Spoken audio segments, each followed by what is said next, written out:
வீட்டு வந்து நான் கேட்குறேன்.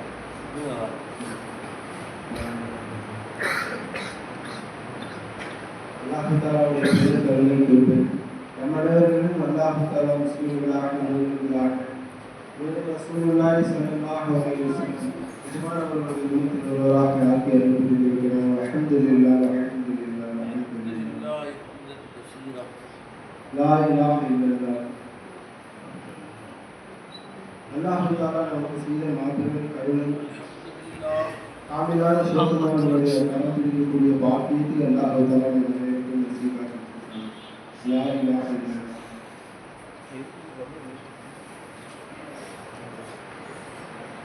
அல்லாஹ் தஆலா நம் அனைவரையும் சிஸ்தியல் காரியா சீசனாயோ ஞான பாட்டையும் ஒரு அங்கமாக ஆக்கி அருள்புரிந்திருக்கிறார். நம்ம இப்பொழுது நம்ம சர்க்கார் நாயகம் அவர்களின் கையெழுத்து வருகிறோம். நம்ம சர்க்கார் நாயகம் ஃபைசி நாயகம் அவர்களோட கலீஃபாவாக இருக்கிறார். ஃபைசி நாயகம் அவர்கள் ஜெல்ஃபானிஷா உட்பட அனைவரும் ரசூலுல்லாஹி ஸல்லல்லாஹு அலைஹி வஸல்லம் அவர்களோட தொடர்பிலிருந்து 43வது ஹிஜ்ராவாக சங்கிலிகளாக வந்திருக்கிறார். நம்மளுடைய ஷேகுமார்களும் 44வது நம்மளிருந்து பார்த்தோம். நம்மளுடைய நம்மளுடைய தாதாப்பி வெளிந்து போனால் 44 ஷேகுமார்களை தாண்டி ரசூலுல்லாஹி ஸல்லல்லாஹு அலைஹி வஸல்லம் அவர்களுடைய கையை நம்ம தொடுவோம். நேரடியாக நம்ம ரசூலுல்லாஹி ஸல்லல்லாஹு அலைஹி வஸல்லம் எஜமான் அவர்களுடைய தொடர்புகளையோ அல்லது அதற்கு கீழே அலிநாயகம் அவர்களுடைய தொடர்புகளையோ இல்லை அசன் பசரி ரலியல்லாஹு அவர்களுடைய தொடர்புகளையோ அப்படியே நம்ம போயிருக்கோம்.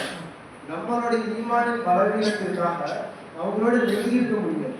நம்ம ஏதாவது நம்மளுடைய பிழைகளின் காரணமாக அல்லாஹ் தஆலா அவங்களுடைய பக்கத்தில் நம்மளை என்ன செய்திருக்கோம், அவங்களுடைய அந்தஸ்திற்கு இணையாக நம்மளால இருக்க முடியும்.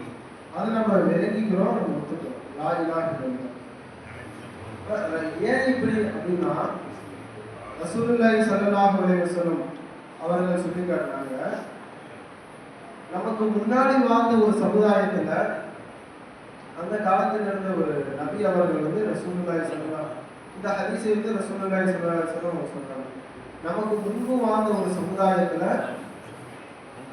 ஒரு நபி இருந்தாங்க. அவங்க வந்து ஒரு போர்க்களத்திற்காக அந்த மக்கள் போயிட்டு இருக்காங்க. அப்ப போருக்கு போறதுக்கு முன்னாடி ரசூலுல்லாஹி அந்த நபி வந்து அந்த மக்களுக்கு 3 கட்டளைகளை சொல்றாங்க. 3 பேர் வந்து யாரும் என்ன செய்ய வேண்டாம், போருக்கு வர வேண்டாம். முதலாவதாக ஒரு மனிதன் வந்து திருமணம் செய்திருக்கிறார். ஆனா இன்னும் வந்து ஹலாலான முறையில் அவர் வந்து கல்வெட்டு சமையல் இருக்கிறார், ஈடுபடல. அதுவும் அந்த மனிதர் என்ன செய்ய வேண்டாம், என்னுடைய ஜிஹாத் வந்து கலந்துக்கிறார். இன்னொரு மனிதர் வந்து வீடு கட்டிட்டார், எல்லா வீட்டுடைய வேலையும் முடிஞ்சிருச்சு, வீட்டுடைய மேல் முகடை மட்டும் என்ன செய்யல, அவர் போடல. அந்த மனிதரை என்ன பண்ண வேண்டாம், போருக்கு வர வேண்டாம்.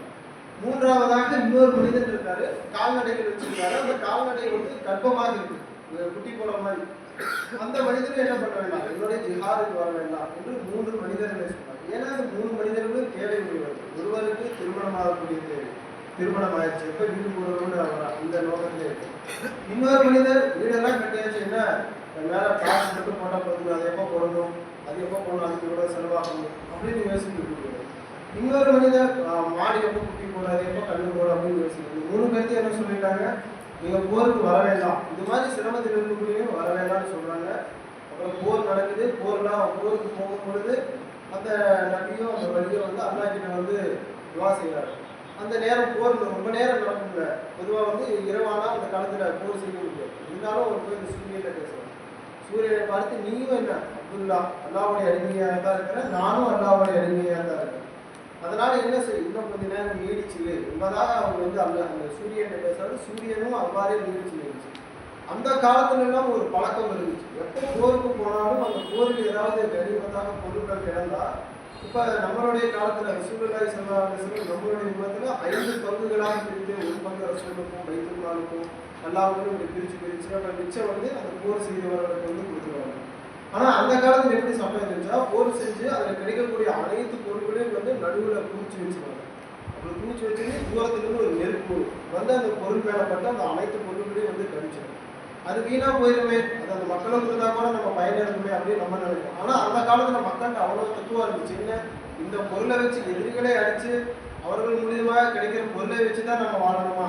அப்படியெல்லாம் கிடையாது. அல்லாஹ் நம்மளை வாழ வச்சுக்கணும் அப்படிங்கிற ஈமான், அந்த உறுதியை அந்த மக்கள் இருக்கு. அதனால எல்லாம் என்ன பண்ணிடுவாங்கன்னா, போர் முடிஞ்சதையும் அந்த நடுவில் என்ன பண்ணுவாங்க, பொருட்களை கொண்டு வந்து வச்சுருவாங்க. அன்னைக்கும் அதே மாதிரி அந்த போர் முடியுது, எல்லாம் கொண்டு வந்து வைக்கிறாங்க. அப்படி வைக்கும்போது பார்த்தா நெருப்பு வருது, ஆனால் அந்த பொருளை எரிக்கல.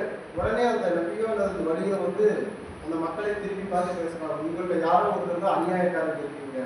யாரு? ஏன் அப்படின்னா எல்லா பொருளும் கரெக்டாக இருந்தால் தான் அந்த நெருப்பு வந்து எரியும். யாராவது ஒருத்தர் எடுத்து மறைச்சு வச்சுக்கிட்டோம். ஏன்னா போருக்கு வராங்க, எதிரிகள் என்ன பண்ணலாம், பெரிய பெரிய கவசங்கள் அல்லது தங்கம் அது மாதிரி அத்தனையும் அந்த ஊர் பகுதியில் இருக்கிற எல்லாமே எடுத்துட்டு வந்துருக்கலாம். அதை யாராவது எடுத்து சொல்லிட்டு தங்கம் கிடைச்சாவே ஒரு பெரிய விஷயம் தான், எடுத்து ஜோப்புக்குள்ள போட்டிக்கிட்டா இல்லை ஒழிச்சு வச்சுட்டா அந்த நெருப்பு என்னாக அது கிடைக்காது. அதனால அவங்க சொல்றாரு, உங்களுக்கு யாரோ வந்து அநியாயக்காரர் இருக்காங்க, அநியாயம் செய்திருக்காங்க அப்படின்னு. அப்போ அதனால என்ன சொல்றாரு, ஒவ்வொரு போருக்கு நிறையா பேர் வந்திருக்கீங்க, ஒவ்வொருத்தரும் வந்து என் கை நிறைய செய்யுங்க, முசாபா செய்யுங்க. அதில் யார் அநியாயக்காரங்க அல்லா எனக்கு காட்டி கொடுத்துருவாங்க. இப்போதான் சொல்றாங்க, ஒவ்வொருத்தராக வந்து என்ன செய்யறாங்க, அவங்களுடைய கையில் முசாபா செஞ்சுக்கிட்டு இருக்காங்க. ஒருத்தர் வந்து முசாபா செய்யும்போது அப்படியே வரும்போது கையை அப்படியே ஒட்டிக்கிச்சான். அப்போ உங்களுடைய கூட்டத்தில் தான் அநியாயம் இருக்கு அப்படின்னு சொல்லி அவங்க கூட இன்னொரு 3 பேர், அந்த 3 பேர்த்தோட கையை மற்ற வராங்க, முசாபா செய்யறாங்க, போயிடறாங்க. இவங்களுடைய கை உடனே ஒட்டிக்கிட்டு எடுக்க முடியல. உடனே அந்த வழிக்கு தெரிய ஆரம்பிச்சிச்சு, இவங்க தான் இல்லை அநியாயக்காரங்க, என்ன பண்ணீங்க அப்படின்னு கேட்கும்போது, ஒரு தங்கத்திலான ஒரு தலை, ஒரு மாட்டுடைய தலை, இன்னொரு தலை, முதல்ல தங்கத்திலான ஒரு தலையை வந்து அவங்க வச்சிருக்காங்க. அதை கொண்டு வந்து அப்புறம் அதையும் கொண்டு வந்து அந்த கனிமத்தோட அத்தனை பொருட்களும் சேகரிச்சாங்களாம். அதோட பொருளோட பொருள் அதை வச்சு அப்புறமே நெருப்பு வந்து என்ன ஆயிடுச்சு, கிடைச்சிருச்சு. அதன் பிறகு அல்லாஹ் சொன்னா, இதற்கு முன்னாடி உங்களுக்கு இது மாதிரி பொருள் கிடைக்கக்கூடிய இந்த பொருட்கள்லாம் உங்களுக்கு ஹராமாக இருந்துச்சு, தடுத்து இருந்துச்சு. உங்களோட இயலாமையின் காரணமாக அல்லாஹ் தஆலா என்ன செய்து விட்டான், இதை ஹலாலாக்கிட்டான். ஏன் இதற்கு முன்னாடி அல்லாஹ் ஹராமாக்கிடலாம்? இப்படிதான் நீங்க சம்பாதிக்கணுமா? எதிரிகள் கூட சண்டை செஞ்சு அவர்களுடைய பொருளை வச்சுதான் நீங்க வாழணுமா? அல்லாஹ் உங்களை அப்படியே ஆக்கிரமிக்கல, உங்களை வழியாக வாழ வச்சுக்கலாம்.